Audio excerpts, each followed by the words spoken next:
निर्देशांक हमें दिए हुए हैं। ठीक है, तो प्रश्न क्या है कि किसी त्रिभुज के निर्देशांक 1 -1 0,4 -5,3 हो तो त्रिभुज की माध्यिकाओं की लंबाई ज्ञात कीजिए। हमें क्या ज्ञात करनी है? त्रिभुज की माध्यिकाओं की लंबाई।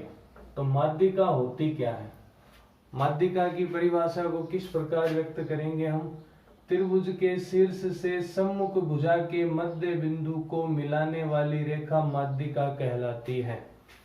त्रिभुज के एक शीर्ष से सम्मुख भुजा के मध्य बिंदु को मिलाने वाली रेखा माध्यिका कहलाती है। मान लेते हैं अपना ये शीर्ष A है, ये B है और ये C है। ठीक है, तो इस मध्य बिंदु को क्या नाम देते हैं? P, और इसके निर्देशांक हम मान लेते हैं कुछ भी। इसी प्रकार एक माध्यिका ये है और एक माध्यिका ये है। ठीक है, इसके निर्देशांक Q और इसके निर्देशांक R। ठीक है, अब हम कहेंगे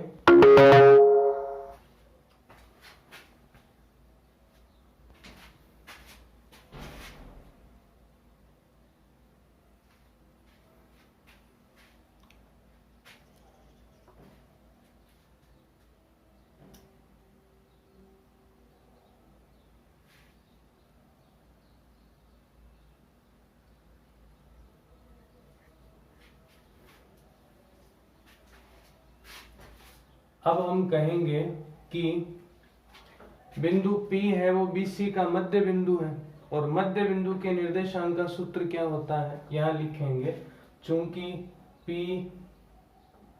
BC का मध्य बिंदु है, इसलिए बिंदु P के निर्देशांक क्या होंगे? हम इसको शो कर सकते हैं x1 प्लस x2 बटा 2, y1 प्लस y2 बटा 2। ठीक है, तो x1 और x2 क्या है? यहाँ 0 और -5, 0 प्लस माइनस माइनस हो जाएगा और बटा 2, कोमा y1 प्लस y2 यानी 4 प्लस 3 बटा 2। तो बिंदु P के निर्देशांक आएंगे -5 बटा 2 और 4 और 3 ये हो गया 7 बटा 2। P के निर्देशांक। इसी प्रकार आगे करेंगे हम सरल कि बिंदु Q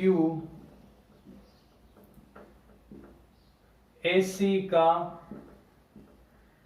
मध्य बिंदु है। हम तीनों मध्य बिंदु निकालने के बाद में AP के बीच की दूरी का सूत्र लगा देंगे, BQ के बीच का सूत्र लगा देंगे और CR के बीच की दूरी का सूत्र लगा देंगे। इस प्रकार हम प्रश्न को सरल करेंगे।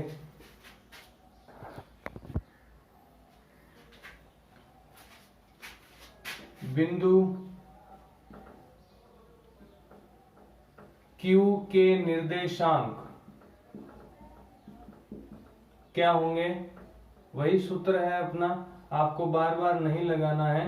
अब हम केवल सीधे मान लिखते हैं। बिंदु Q आपका ये है, x1 ये रहा, x2 ये रहा, तो -5 प्लस 1 बटा 2। ठीक है, और फिर 3 प्लस माइनस माइनस हो गया,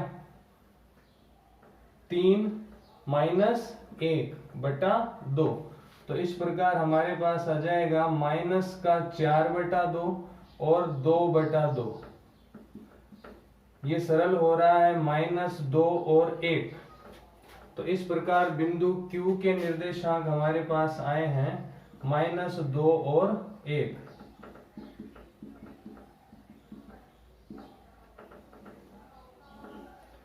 ज्यादा दिक्कत नहीं आएगी। पहला निर्देशांक ये, दूसरा निर्देशांक ये।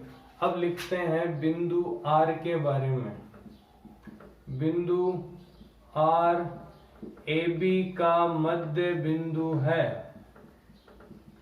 मध्य बिंदु है। तो बिंदु R के निर्देशांक क्या होंगे? बराबर वही x1 प्लस x2 बटा 2। तो 0 प्लस 1 बटा 2 और 4 प्लस माइनस माइनस हो गया 1 बटा 2। तो निर्देशांक आएंगे अपने पास 1 बटा 2 और 3 बटा 2। तो बिंदु Q के R के निर्देशांक अपने पास आ गए हैं 1 बटा 2 और 3 बटा 2। सभी के हमने निर्देशांक निकाल लिए हैं। अब मैं लिख देता हूं निर्देशांकों को। माइनस का 5 बटा 2, 7 बटा 2। Q के निर्देशांक लिख देते हैं माइनस 2, 1। R के निर्देशांक लिख देते हैं 1 बटा 2 और 3 बटा 2।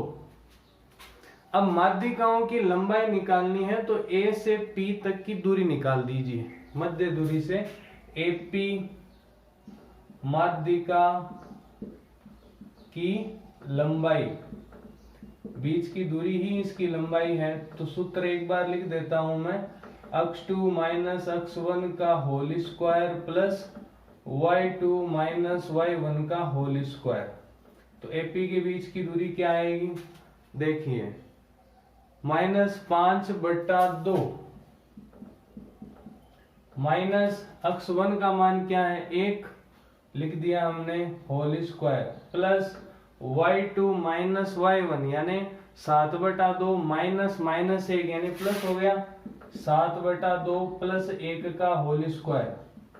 सरल करते हैं, यहाँ लघुत्तम लेना पड़ेगा। 2 की 1 के साथ गुणा माइनस 2 हो गया, माइनस 2 और माइनस के 5 टोटल कितने हो गए, माइनस का 7 बटा 2 का होल स्क्वायर और 2 एकम 2, 7 में 2 जुड़ गया, कितने हुए 9, 9 बटा 2 का होल स्क्वायर। इस प्रकार इसको सरल करेंगे अपन तो हमारे पास आ जाएगा माइनस 7 का स्क्वायर कितना, माइनस 7 का स्क्वायर कितना होगा 49। यहां लिख देते हैं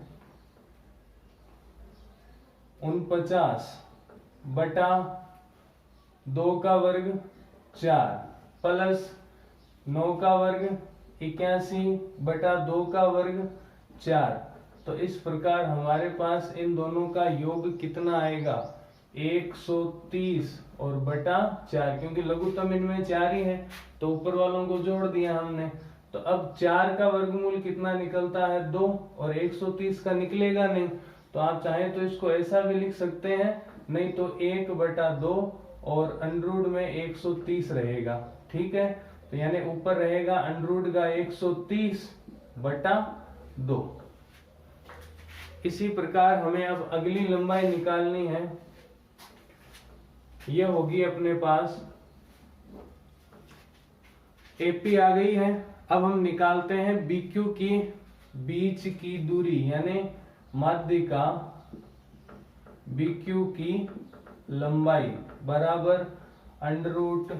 देखिए सूत्र वापस नहीं लगाना आपको, हम सरल कर देता हूं। माइनस 2 माइनस 0, माइनस 2 माइनस 0 का होल स्क्वायर प्लस 1 माइनस 4 का होल स्क्वायर। तो कितना होगा माइनस 2 का स्क्वायर 4 और 1 में से 4 जाएगा, माइनस के 3 बचेंगे, का वर्ग कितना हो गया 9, तो अंडररूट 13। इसी प्रकार अब आगे सरल करेंगे हम माध्यिका CR के बीच की दूरी, माध्यिका CR के बीच की दूरी या माध्यिका की लंबाई एक ही बात है। तो अंडररूट लगा देते हैं C to R, ये माध्यिका है, लंबाई इनके बीच की दूरी आ जाएगी। तो -5 माइनस 1/2, -5 माइनस 1/2 का होल स्क्वायर प्लस आगे क्या होगा 3 माइनस 3/2 का होल स्क्वायर। सरल कर लेते हैं इसको, -5 की 2 से गुणा, माइनस के 10 और माइनस का 1, माइनस के 11। तो यहाँ आया माइनस का 11/2 का होल स्क्वायर प्लस यहाँ 2 की 3 के साथ गुणा, 2 तिया 6, 6 में से 3 गए, कितने बच गए 3 ही बचे, तो 3/2 का होल स्क्वायर। अब इनको सरल करते हैं, 11 का वर्ग 121 बटा 2 का वर्ग 4 प्लस 3 का वर्ग 9, 2 का वर्ग 4। तो दोनों में लघुत्तम कितना है 4। तो ऊपर वालों को जोड़ेंगे, अपने पास आएगा 130/4। तो हमारे पास 4 का वर्गमूल निकल गया, 2 130 का नहीं निकलेगा। तो ऊपर हम लिखेंगे 130 और नीचे 4 का वर्गमूल कितना हो गया 2। तो माध्यिका एपी के बीच की दूरी √130/2, माध्यिका बीक्यू के बीच की दूरी या माध्यिका की लंबाई √13 और माध्यिका सीआर की लंबाई आ गई आपके पास √130/2। अगला प्रश्न संख्या 20 है अपने पास। इसमें कहा गया है कि सिद्ध कीजिए कि बिंदुओं 5, 7, 3, 9 का मध्य बिंदु वही है जो कि बिंदु 8, 6 और 0, 10 का मध्य बिंदु है। तो हमें कुछ नहीं करना, बहुत बड़ा काम नहीं है, ठीक है, छोटा सा काम है। आपको इसका मध्य बिंदु निकाल देना है और इसका मध्य बिंदु निकाल देना है। फिर हम देख लेंगे कि क्या दोनों बराबर हैं, सेम है क्या। तो इनको निर्देशांक दे देते हैं हम ए, बी, सी और डी।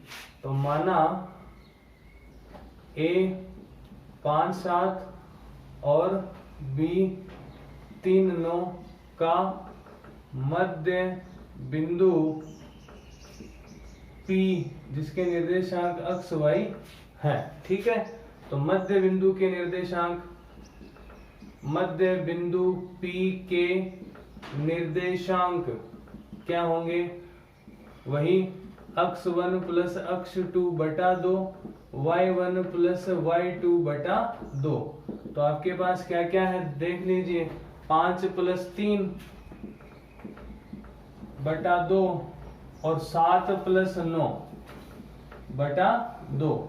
तो हमारे पास आया 8/2 और 16/2। आगे योग करेंगे तो 4 और 8 भाग देंगे, सॉरी यहाँ पे।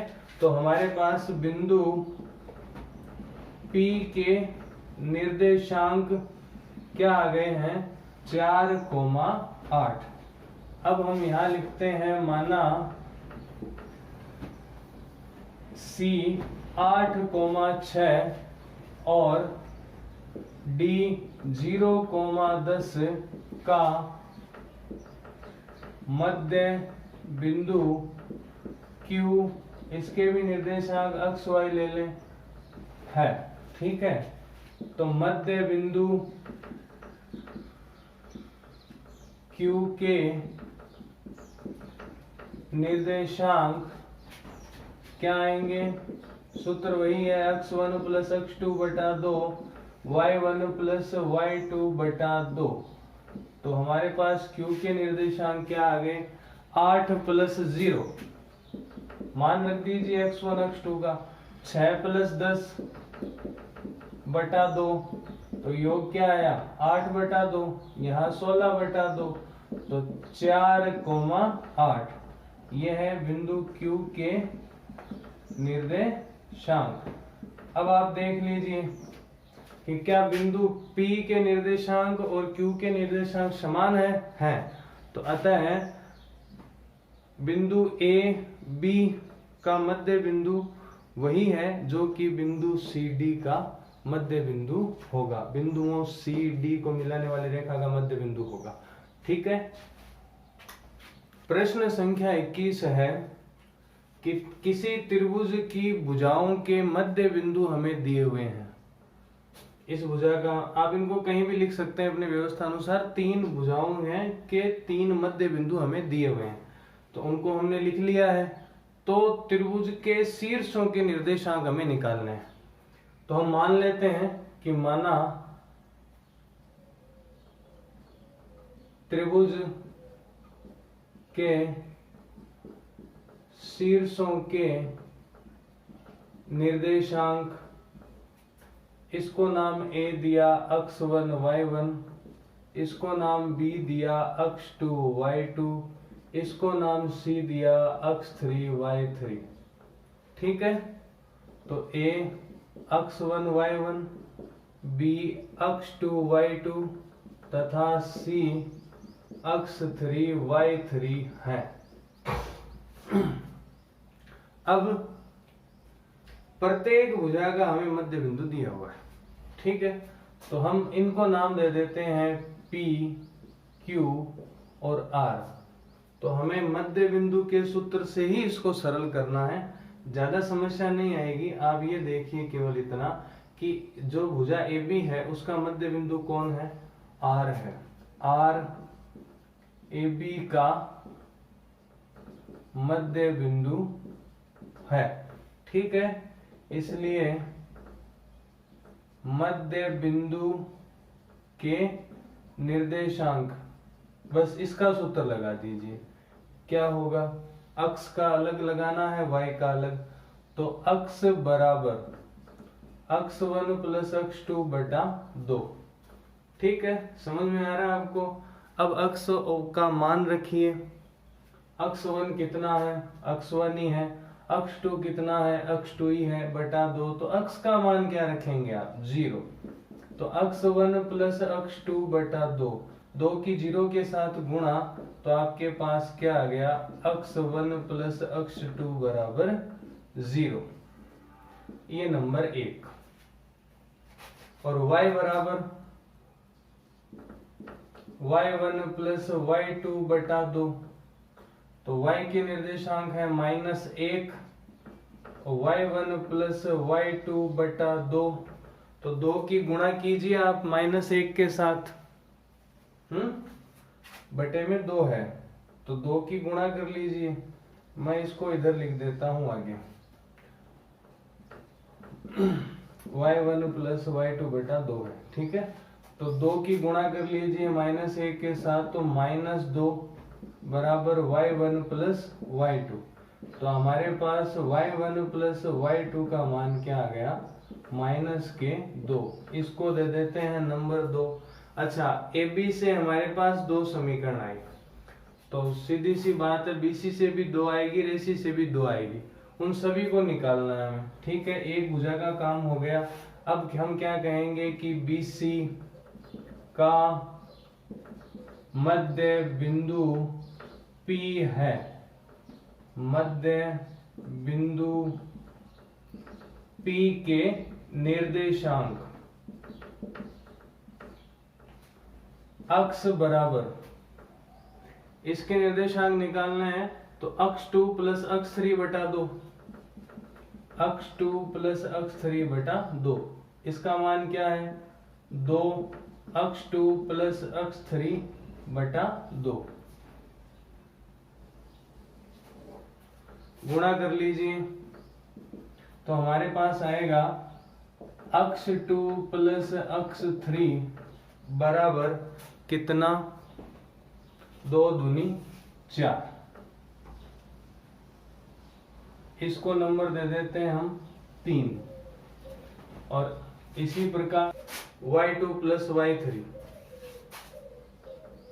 y2 प्लस y3 बटा 2 बराबर किसका, y का, ठीक। यहां देखिए ध्यान से, आपके पास क्या आता है, y का मान क्या है, -1। तो y2 प्लस y3 बटा 2 बराबर -1। गुणा कर देंगे तो y2 प्लस y3 का मान आ गया -2। इसको नंबर दे देते हैं हम 4, ठीक है। अब बात करते हैं अगली भुजा AC। AC का मध्य बिंदु Q है। Q के निर्देशांक क्या होंगे, बिंदु Q के निर्देशांक वही होंगे अक्ष 1 प्लस अक्ष 2 बटा 2 वाले। तो यहां आपको क्या करना है, लिख दीजिए अक्ष 1 प्लस अक्ष 3 बटा 2 बराबर अक्ष के, तो उसका मान क्या है, 1 है। तो अक्ष 1 प्लस अक्ष 3 बटा 2 बराबर 1, ठीक है। तो अक्ष 1 प्लस अक्ष 3 बराबर 2 एकम 2। तो इस प्रकार समीकरण नंबर कितनी आ गई अपने पास, 5 आ गई है। इसी प्रकार y1 प्लस y3 बटा 2, इन दोनों का योग बटा 2 बराबर कितना आएगा y। तो y1 प्लस y3 बटा 2, और y का मान आप देख लीजिए कितना दिया हुआ है, हमें 2 दिया हुआ है। तो अब वज्र गुणा कर लेते हैं अपन।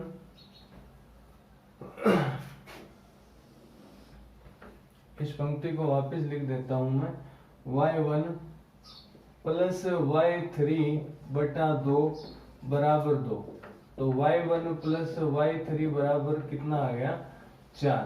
तो समीकरण इस प्रकार अपने पास बन गई 6। तो अब इन सब को सरल करना है हमें। तो आप क्या करना कि जो दिए गए हैं x अक्ष वाले उनको जोड़ देते हैं, y वालों को जोड़ देते हैं। तो 1, 3 और 5 इनका योग करना है हमें, ठीक है। समीकरण 1, 3 व 5 का योग करने पर अब देखिए, एक क्या है अपने पास, अक्ष 1 प्लस अक्ष 2, अक्ष 1 प्लस अक्ष 2 प्लस जोड़ दिया। 3 में अक्ष का क्या था हमारे पास, अक्ष 2 प्लस अक्ष 3, अक्ष 2 प्लस अक्ष 3 प्लस उसके बाद 5 में क्या था अपने पास, अक्ष 1 प्लस अक्ष 3 बराबर इसका मान था 0 और 3 का मान क्या था 4 और 5 का मान कितना था 2। तो 1, 2, 3 के RHS अलग जुड़ गए हैं, LHS अलग जुड़ गए हैं, ठीक है।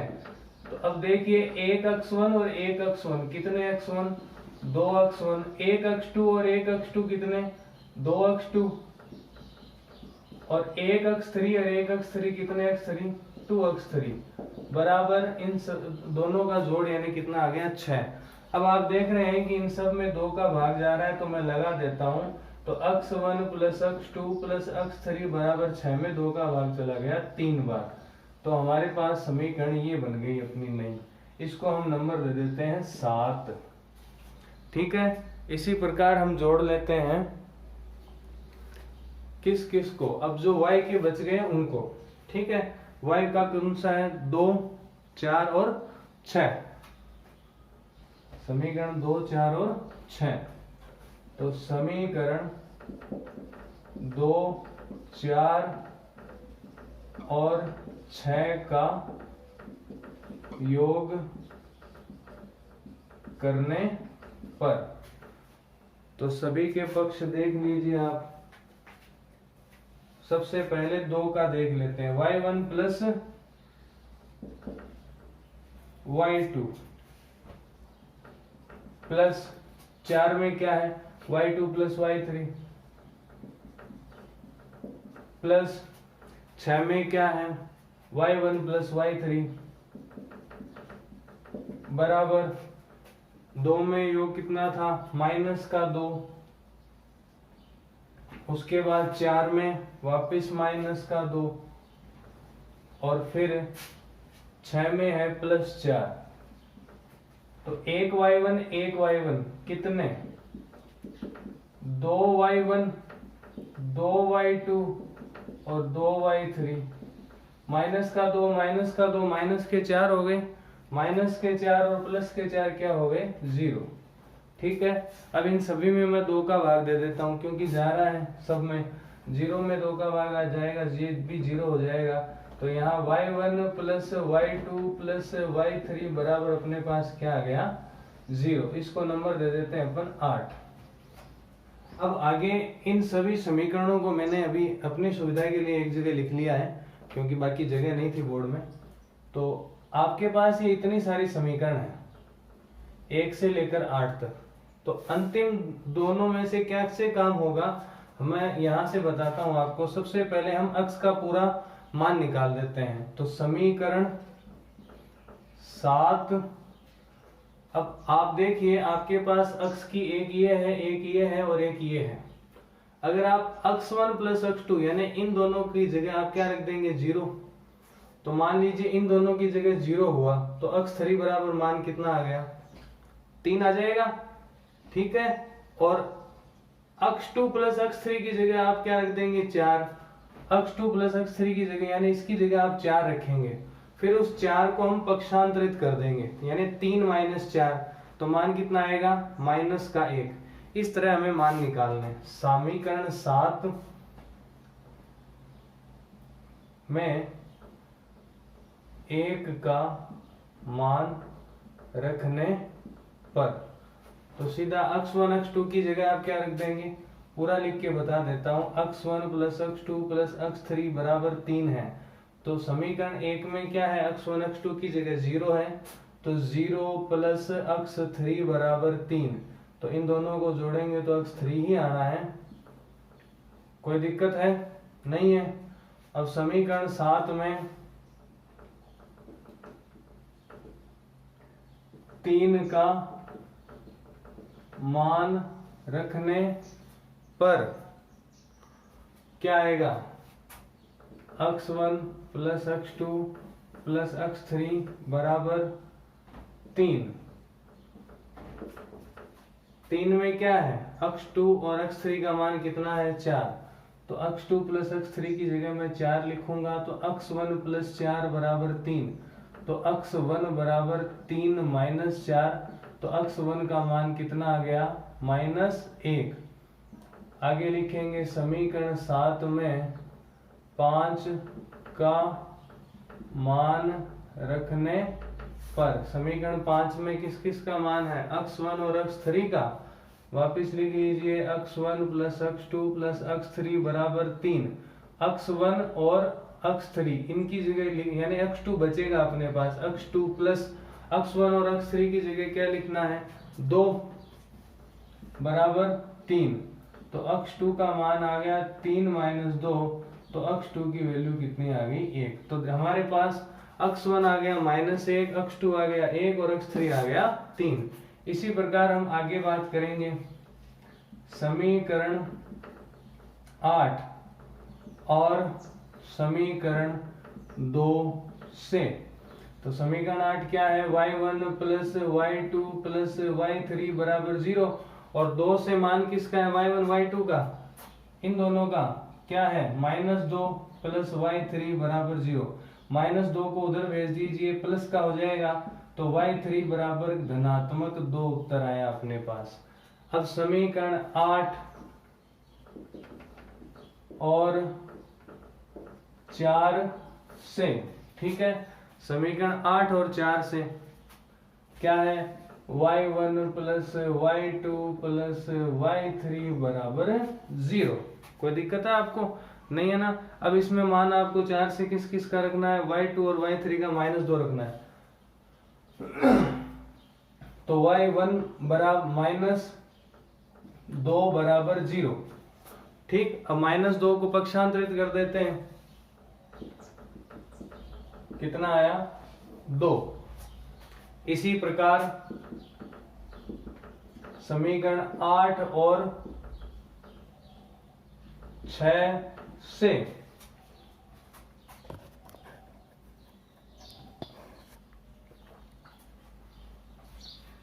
वापस लिख लीजिए y1 plus y2 plus y3 बराबर 0, तो y1 y3 का मान कितना है 4, तो y2 प्लस 4 बराबर 0, तो y2 का मान कितना आ जाएगा -4।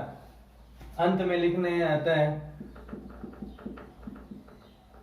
त्रिभुज के शीर्षों के निर्देशांक, पहले बिंदु A x1 और y1, x1 कितना है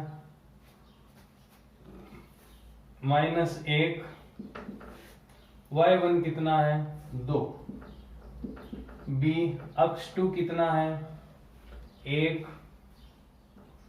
y2 कितना है -4, और C x3 कितना है 3, और y3 का मान कितना है 2 होंगे। प्रश्न कठिन नहीं है लेकिन थोड़ा बड़ा है, तो आप इसको 2-3 बार मिला लेंगे तो आसानी से समझ में आ जाएगा। आशा करते हैं आज के वीडियो में आपको जो बताया है वो समझ में आया होगा। अगर वीडियो पसंद आए तो लाइक करें, चैनल को सब्सक्राइब करें और शेयर करें। धन्यवाद।